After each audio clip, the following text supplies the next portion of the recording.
Hello viewers, మీ భుక్తాయాసానికి స్వాగతం.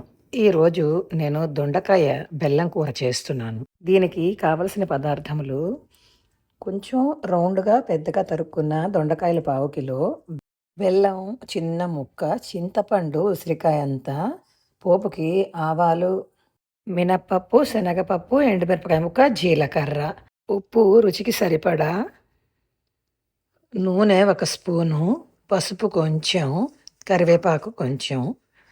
ముందుగా తరుక్కున్న దొండకాయల్ని ఒక గిన్నెలో పోసుకుని అందులో చింతపండు పులుపు, పసుపు, ఉప్పు, ఆ పైన బెల్లం కూడా వేసి కుక్కర్లో పెట్టి ఒక 5 విజిల్స్ వచ్చే వరకు ఉడికించుకోవాలి. దొండకాయలు పండిపోయాయని పడేయక్కర్లేదు. ఇలా కూర చేసుకుంటే బాగుంటుంది, పుల్ల పుల్లగా తీయ తీయగా. ఇప్పుడు ఉడికిపోయిన దొండకాయల్లో నీరు వచ్చింది బెల్లం వల్ల.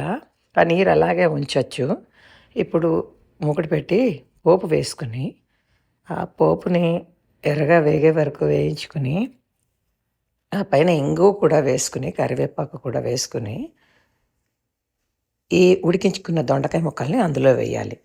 ఇప్పుడు దొండకాయల్లో ఉన్న నీరంతా ఎగిరే వరకు బాగా ఉడికించుకోవాలండి. ఉడికించుకుంటే పుల్ల పుల్లని తీయ తీయని దొండకాయ బెల్లం కూర రెడీ అవుతుంది. ఇది అన్నంలోకి, చపాతీలోకి కూడా బాగుంటుందండి.